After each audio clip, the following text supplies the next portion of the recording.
That fresh morning. That fresh morning. Vous êtes sur les 104.5 Urban FM, la station urbaine. Nous sommes le lundi 18 mai 2020 et on est avec Saif Moslem. Moslem, on parle donc de politique.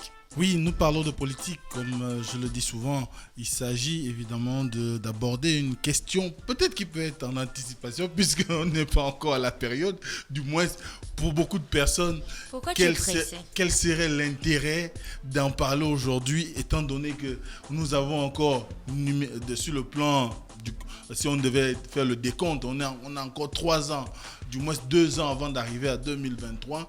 Mais vous savez que souvent, le temps des politiques n'est pas celui de la population, ou bien ils ne tiennent pas forcément compte du temps ordinaire, parce qu'une élection présidentielle, c'est quelque chose qui se prépare et qui mérite quand même qu'on ait suffisamment de temps pour pouvoir... Le coronavirus n'est pas fini. Oui, je suis d'accord. C'est vrai que l'actualité aujourd'hui est dominée par le coronavirus. Mais vous savez aussi que l'actualité sur le coronavirus est venue démontrer un certain nombre d'aspects de la gestion des États. Aussi bien, le débat se pose aujourd'hui en France, ça se pose aujourd'hui au Cameroun, en Guinée équatoriale, au Tchad, au Bénin, un peu partout. Parce que, en fonction de comment les États ont eu à mettre en place des mécanismes de riposte contre le coronavirus, eh ben, ça a dévoilé un certain nombre d'aspects de la gestion du pays qui, forcément, aujourd'hui, pourrait amener un grand nombre de personnes qui sont épris de justice, qui sont épris qui ont envie de voir leur pays être des pays qui soient capables de répondre de façon efficace et efficiente à n'importe quelle attaque, qu'elle soit microbienne, bactérienne, qu'il s'agisse d'un virus, qu'il s'agisse même d'une guerre. Et dès cet instant, ça peut susciter des vocations pour pouvoir permettre à ce que chacun ait la latitude de se présenter à l'élection présidentielle de 2023. Et vous savez que ce sera un moment particulier, étant donné qu'aujourd'hui, au-delà des tergiversations qui sont encore, du moins des suspicions de candidature ou pas, des possibilités de représentation du chef de l'État ou pas par rapport à son état de santé, avec tout ce qu'il y a aujourd'hui comme discours, aussi bien de l'opposition au sein même de la population, eh bien, il y a que on ne peut pas ne pas parler des gens qui aujourd'hui représentent quand même quelque chose, même si politiquement ils ont perdu un tout petit peu d'aura, mais qui ont été à un moment donné de l'histoire de notre pays aux affaires et qui ont permis à ce qu'on puisse plus ou moins les voir sous un angle qu'on n'espérait pas les voir, et qui, quand on regarde un tout petit peu, peuvent être des potentiels adversaires au camp de la majorité ou au camp de l'opposition. Parce que là encore, ça reste à déterminer quelle sera la posture ou les couleurs sous lesquelles ce dernier va se présenter. C'est vrai qu'aujourd'hui, on est encore dans une situation où il milite quand même, on va dire, dans l'opposition. Mais est-ce qu'il s'inscrit dans la logique des oppositions qu'on connaît aujourd'hui, avec une opposition dirigée par Barreau Chambrier désormais, une autre dirigée par Guy Zumbandama, une autre dirigée par Jean Ping?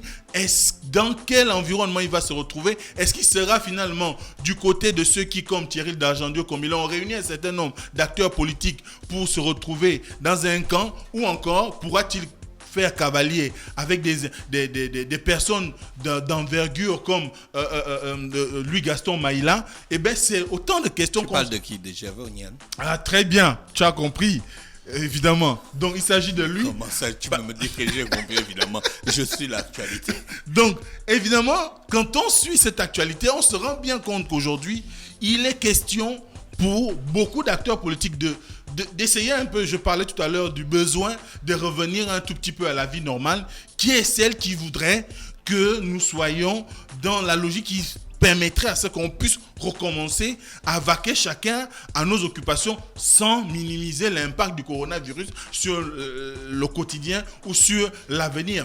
Évidemment, il s'agit aujourd'hui pour beaucoup d'acteurs politiques de s'inscrire dans une logique qui ferait que, on soit en mesure de pouvoir penser le Gabon. Oui, on en a besoin aujourd'hui. Beaucoup de personnes se sont levées pour parler de cette question-là de gestion de la crise au niveau de notre pays. On sait que dans la majorité des discours qu'on a entendus ça et là, aussi bien de l'opposition et même des acteurs politiques majeures au sein de la majorité. Si on prend par exemple le cas de l'Assemblée nationale, où on a quand même vu comment le gouvernement a été pratiquement mis à genoux par les parlementaires parce qu'ils estimaient que le gouvernement n'a pas suffisamment mis en relief les moyens engagés pour pouvoir lutter efficacement contre le coronavirus. Et dès cet instant, parler de cette déclaration de candidature, c'est un moment important, surtout par l'approche. Parce que ce que les gens, peut-être ceux qui ont suivi l'actualité, ne l'ont pas réellement vu venir, parce qu'à un moment donné, il s'est inscrit dans une logique de pouvoir s'ouvrir aux populations. Je parle évidemment de Gervais Onyan pour le rappel, étant donné que Dafresh avait déjà plus ou moins donné son nom. Donc, Gervais Onyan, il a brillé par une approche qui était dans le sens de dire je vais un tout petit peu partager mon vécu avec les Gabonais. Les Gabonais sur la toile. Et sur Facebook, il a commencé par une petite trame qui allait dans le sens de présenter qui il est, d'où il vient. Donc sa famille,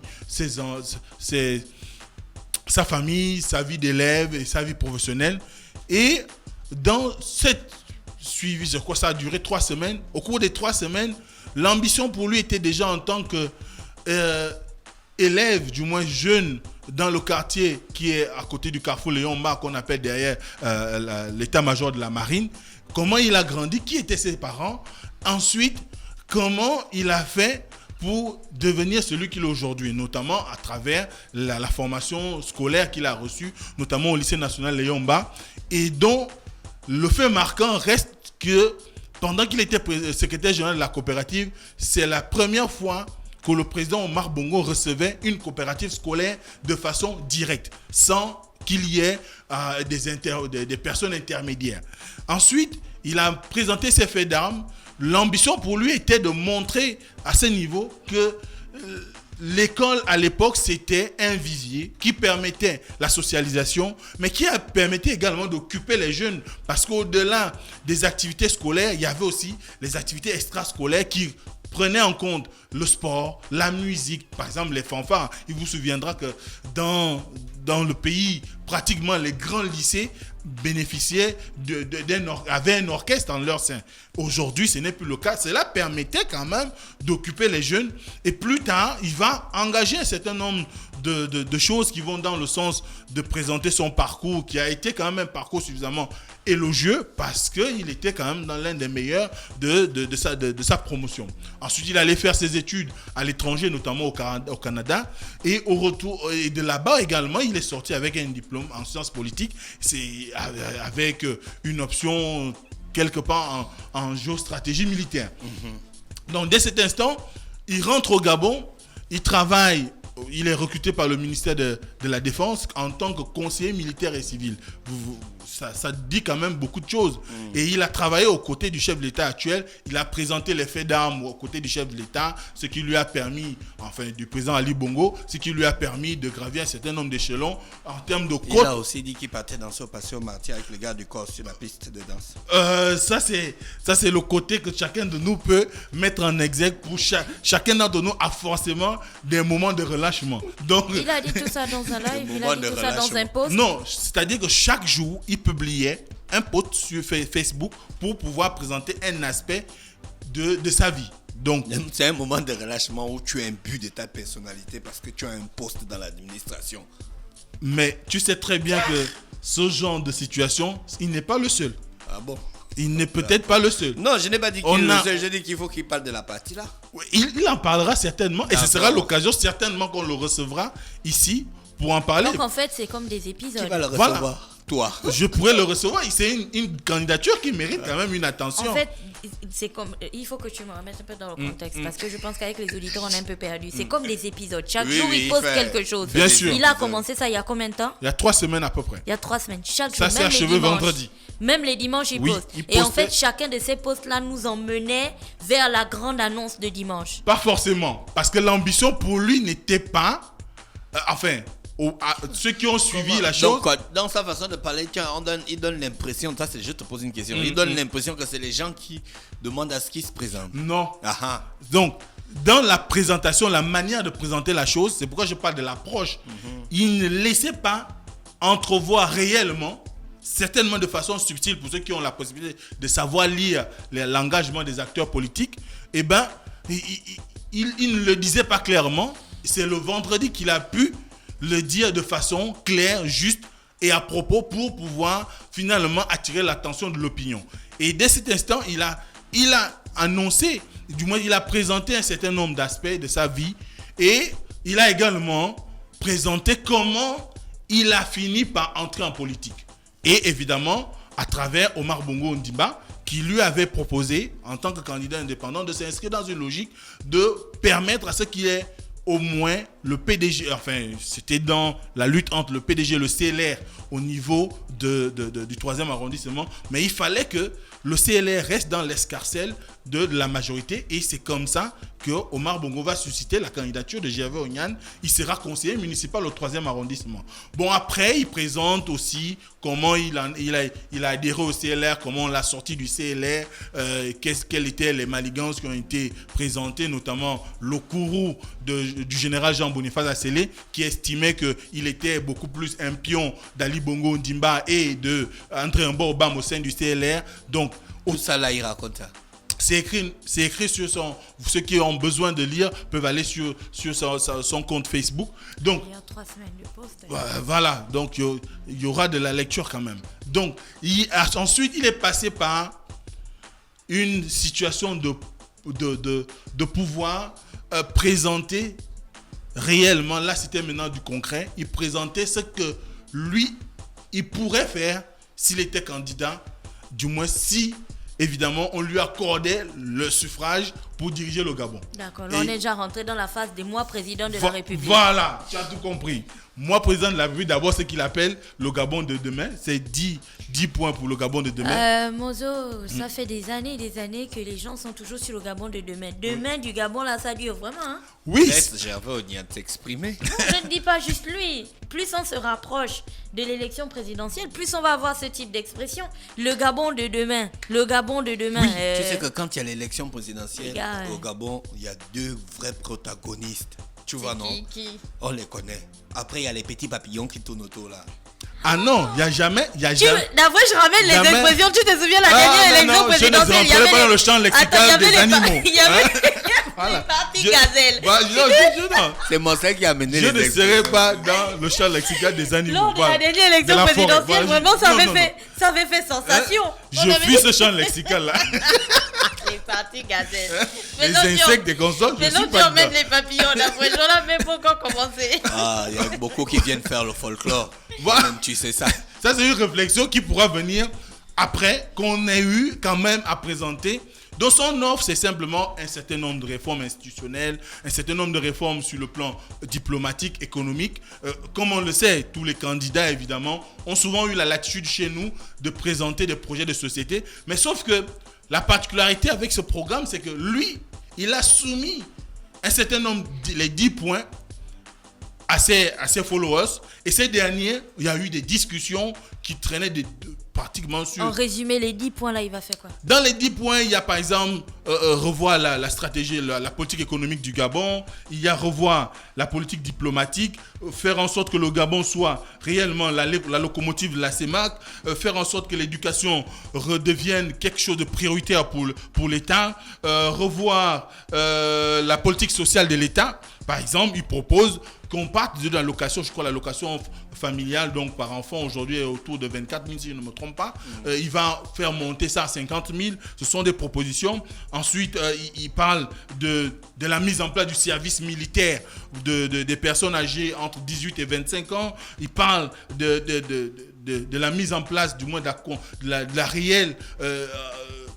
consécration en ce qui concerne la construction des infrastructures routières, aéroportuaires et sanitaires de qualité. Il parle également de la politique culturelle pour les artistes, pour que ces derniers puissent vivre décemment. Il parle évidemment aussi de l'autorité de l'État en rapport avec la souveraineté qui pourrait être donnée au chef coutumier, donc mise en place. Il parle du mariage traditionnel. En fait, il revoit un tout petit peu un certain nombre d'aspects de la société qui, de façon générale, intéressent plus d'un.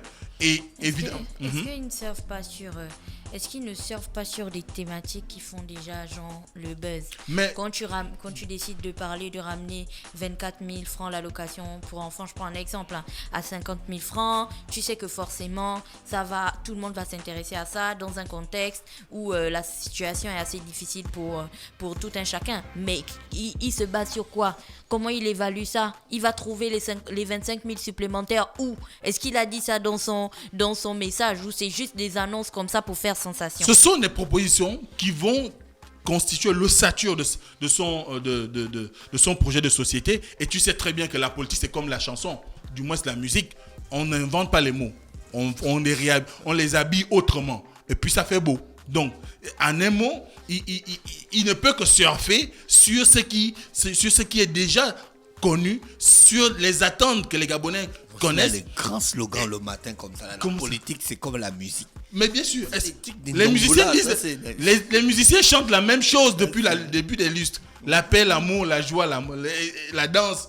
Mais ils les habillent autrement. C'est comme tu vas écouter une chanson de gospel, il y a toujours, ce sont toujours des psaumes ou bien encore des paroles d'évangile, mais qui sont retournées autrement. Et ça te fait beau, et c'est le beau là qui intéresse les uns les autres, ou qui touche chacun en fonction de la qualité de la rédaction. Voilà, de la rédaction et de la technique vocale de l'individu. Donc, c'est la même chose pour la politique. Et on sait aujourd'hui que au niveau de notre pays, il y a une forte population qui a besoin aujourd'hui de renouveau. Et ce renouveau-là, peut-être qu'il peut être incarné par Javé Onyan, surtout quand on sait ce qui s'est passé en 2009, parce que beaucoup de gens, là aussi il a expliqué le pourquoi il est parti du camp présidentiel, tout simplement pour deux faits. Le premier fait, c'est qu'il s'est retrouvé comme entre le marteau et l'enclume. Première chose, il fallait faire un choix entre Ali Bongo et Mba Obama. Or, les deux, il a évolué avec eux. Politiquement, ce sont presque ses mentors. Et qu'on lui proposait de faire un choix entre les deux. Il ne pouvait pas. Et du coup, il a préféré susciter. Mais en ce moment, il vit où? Il est au Gabon. Ah, il vit au Gabon? Oui, il est au Gabon. Il a préféré susciter une candidature de l'opposition, notamment celle de Pierre Mamboundou. Et il a travaillé avec des professeurs Pierre-André Komila, Moussa King, Louis Gaston Maïla, pour amener le défunt Pierre Mamboundou à être candidat de l'opposition. Et bon, chacun a une lecture de ce qui s'est passé en 2009. Ensuite, on ne revient pas là-dessus. Mais aussi parce que, à un moment donné, il s'est rapproché. Il avait besoin de rencontrer le candidat Ali Bongo. Et lorsqu'il s'est présenté chez lui, on lui a fait savoir que ce dernier n'avait plus besoin de ses services et qu'il pourrait aller se faire voir ailleurs. Donc du coup, c'est ce qu'on lui a dit. C'est ce qui ressort dans ce qu'on lit de son poste. Donc dès cet instant, il n'avait pas une autre issue. Bon, il y a beaucoup d'anecdotes que les gens pourraient découvrir dans cette déclaration de candidature. Mais ce qui est sûr aujourd'hui, c'est que nous sommes à l'heure où chacun, du moins les tout prochains jours, les prochains mois, ou dans les 2 ans qui suivent, on va avoir beaucoup de candidatures, comme ça a souvent été le cas. Mais je crois qu'aujourd'hui, il faut faire attention. Parce que, comme disait Dafresh tout à l'heure, dans ce pays, on a toujours eu un foisonnement de candidatures, mais des candidatures peut-être pas efficientes, qui étaient là juste pour faire valoir la candidature de X ou Y, qu'il s'agisse de l'opposition ou de la majorité. On connaît par exemple le cas de Paulin Ngonga, qui se rappelle encore de lui, je crois qu'il est décédé même, un candidat qui était sorti de nulle part, je crois aux élections de 1998, et qui a disparu comme il est arrivé. Ensuite, on a Jean-Guy Kombeni, qui se rappelle encore de lui, candidat à l'élection présidentielle de 2016. Tout un projet. Ah bon? Bien sûr. Il y avait un gars comme ça qui s'appelait Jean-Guy Kombeni, qui se rappelle encore de lui. Plus personne. Et ils sont nombreux comme ça. Vous savez que l'élection présidentielle, par exemple, de 2009, on avait à peu près 23 candidats. Si j'ai encore une bonne mémoire. Donc, en 2009, il y avait 3 candidats. Dans ma tête. Le président Ali Bongo, il y avait Mbaobam et voilà. puis Mamboundou. Non.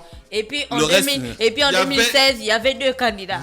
Vous avez oublié qu'en 2020, en 2009, il y avait la candidature de Claudine Ayo.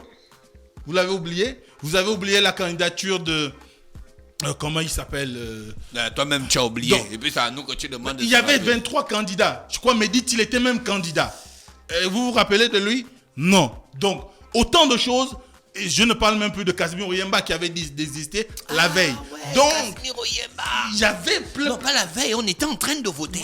Voilà. Je me rappelle, j'étais dans le bureau de vote. Voilà. Donc, dès cet instant, il faut savoir qu'aujourd'hui, c'est bien de donner l'envergure de la posture de se présenter à l'élection présidentielle, mais encore faudrait-il qu'on soit un candidat crédible, parce qu'aujourd'hui, les populations, plus ou moins, dans l'environnement politique qu'on connaît aujourd'hui, ce n'est plus un environnement où on reçoit tout comme du pain béni. Je ne crois pas que beaucoup d'acteurs politiques au niveau du Gabon auront on va dire, la posture d'un Mbabe Solo, d'un Mambundu, d'un Pierre, d'André Mbaobam ou même de Jean Ping en 2016. Parce qu'aujourd'hui, les populations voient à travers les acteurs politiques beaucoup plus d'égoïsme, beaucoup plus d'attitude régionaliste, beaucoup plus de comportement allant dans le sens de se servir d'eux pour pouvoir parvenir à soit se présenter comme le leader de l'opposition qui parfois ne va pas jusqu'au bout de ses actions malgré les multiples promesses, ou finalement s'inscrit dans une logique de la majorité mais sans que les réalisations promises ne soient efficientes sur le terrain pour que les populations puissent réellement se satisfaire des choix qu'elles ont eu à effectuer. Donc 2023, ce sera quand même une année charnière pour notre pays. Ce sera Youkoukou. Comme tu dis, ce sera Youkoukou. Il y aura à boire. Vous dites ça tout le temps. Voilà. Ce sera moi. Vous dites ça tout le temps. Après, c'est plus tout ce qu'on voit. Voilà, Il y aura à boire et à manger. Il y aura à boire et à manger. On va chanter, on va danser. Il y aura même de l'argent qui sera distribué. Mais toujours est-il que ce dont on a besoin aujourd'hui, c'est des hommes pleins de sagesse, des personnalités d'envergure qui peuvent réellement redresser ce pays. Parce que quoi qu'on dise, le pays va mal. La crise du coronavirus est venue présenter aux yeux du monde quels sont les tares que nous avons au niveau de la gestion de l'État dans notre pays. Maintenant, après, on verra, on avisera en fonction de l'évolution. La candidature, c'est bien. Le projet de société, c'est bien. Mais est-ce qu'on a l'étoffe? D'accord. C'est toute la question. Merci Mosley qui est avec nous ce matin sur les 104.5 Urban FM, la station urbaine pour le premier rendez-vous du Da Fresh Morning de la semaine. On se retrouve demain lorsqu'il sera exactement 7h. Restez connectés. René Ruth, bonjour. Da Fresh Morning.